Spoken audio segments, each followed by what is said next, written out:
drill helps the server's partner improve her reaction at the net. The coach mixes up 3 types of feeds. Some challenging the area identified with the marker at 3/4 court that must be covered by the server's partner, great cross-court shots that can't be poached, and finally cross-court floaters for players to poach. The coach now moves to a T-serve return position and continues to feed a variety of returns. When the server's partner is unable to get to a return, she looks back to see if the ball passed inside or outside the marker at 3/4 court. Drive returns passing outside the marker are not her responsibility. This drill develops the skill to poach any defensive cross-court returns. Advanced doubles players often poach by anticipating cross-court returns. They are able to do this effectively by studying the technique of the receiver on different types of serves. They also consider the tactical tendencies of the receiving team before poaching by anticipation. When the server stays back, her partner looks to poach the cross-court rally. She will move to the middle of the court while facing the net to volley either backhand or forehand. Poaching is most effective when the decision to poach and the location of the serve are decided before serving. This allows the server to change side, knowing that his partner will poach. Players either poach by command, that is, they talk to each other, or poach by signal, and use hand signals to indicate a poach. A poach by command can also be done when the server stays back. Poaching by command is safer than by anticipation, as the server crosses to play a possible down-the-line return. For the poach to be successful, both the server and his partner must understand the new territory that each has to cover when they poach on wide or T serves. Coach Cayer now demonstrates where the server and his partner must be positioned when poaching. When you serve wide, like this, and you change side, now it's very important, so watch. If I go here, I don't want to have to cover balls further than that reach. Therefore, what does it mean? It means that the net player has to cover from this target to an angle shot here. So therefore, the position is right here. So you go like this, and you just face the net, ready to make a forehand volley or ready to make a backhand volley. So on a T serve, now when you're here, you have to cover all the cross-court return, but you don't want to have to deal with this shot that goes through the middle. So you see the red cone there?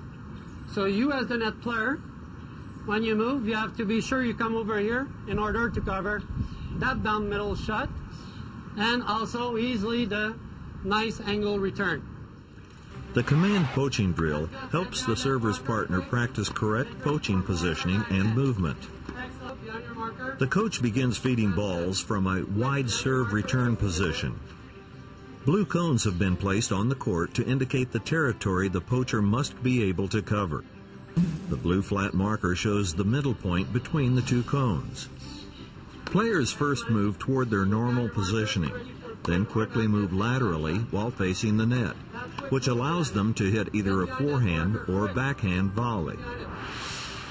The coach now moves to the T-serve return position and feeds balls to the players poaching. Red cones are used to show the poacher's territory that must be covered.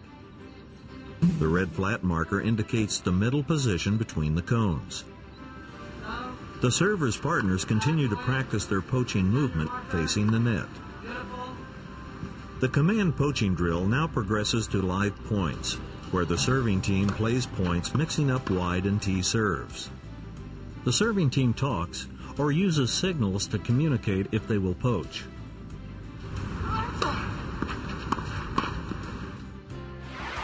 A very effective formation for poaching is the I formation, where the server and server's partner are positioned almost in a straight line.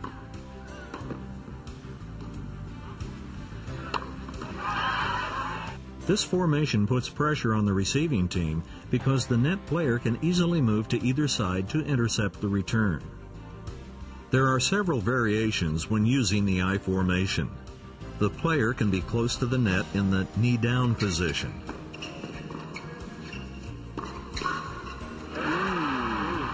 Or standing up farther from the net but ready to move forward to intercept the return and assume proper court coverage.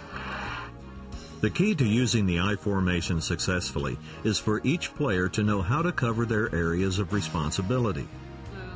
Coach Cayer now demonstrates the areas the server and his partner must cover when using the I formation.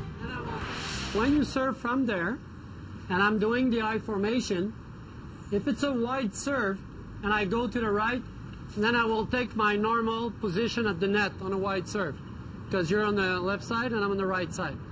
Now, if it's a T serve, and I move to the right again, then I will take the usual net position when you serve T, which is right here.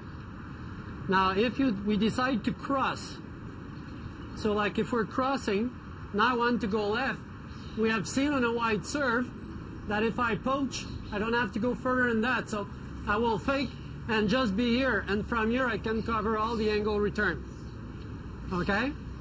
Now if it's T serve, and I'm changing and you're crossing, then I have to take my poaching position and just come here to take a middle shot and to take the angle shot. So when you move right, you take the normal serving position. When you move to the left, you take the normal poaching position. The I formation drill allows the serving team to practice movement patterns for each type of serve and poach in the I formation. The drill begins with the server hitting T serves and her partner moving to the correct position and volleying the return. The T serve should be used around 70% of the time with the I formation, because the net player has to move only one step from his middle position to get to either of the red markers. The server now hits wide serves, and her partner moves to the correct position and volleys the return. The drill now progresses to live points. Players should decide their poaching movement through command or signal. On second serves, players may choose to return to their normal serving positions.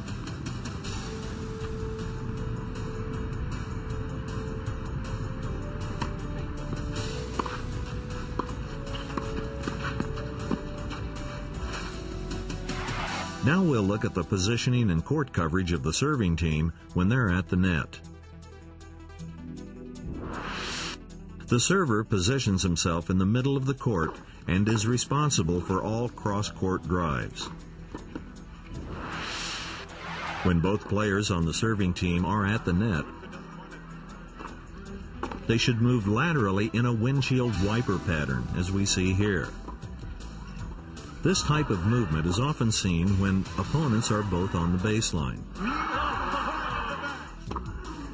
The serving team's positioning at the net depends on their ability to cover the lob.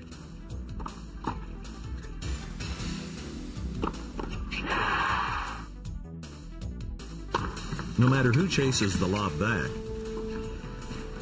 the other partner needs to retreat to the baseline to defend against a potential smash from the opponents.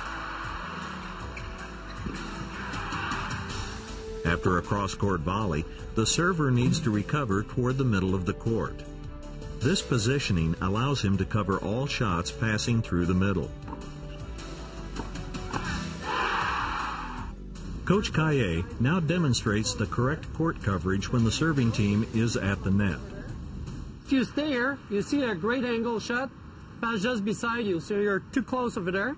So you can be in the middle, which puts you stronger over there. And now if you move forward like this, you see that you can cover every angle shot. So we don't want to move to the outside. So because of that, I will put like a kind of a mini wall there. So instead of moving like this, we're going to move forward on the angle shot. Okay, and every ball through the middle will be taken by me, and you take it down the line. The serving team can practice their court coverage at the net with the at-the-net movement drill. Good one. The server moves toward the net and simulates hitting a first volley cross-court to the receiver. The receiver returns this volley either to the middle of the court or down the line. Now hit down the middle. This drill gives the server practice in taking shots hit down the middle of the court and moving forward to intercept cross-court shots.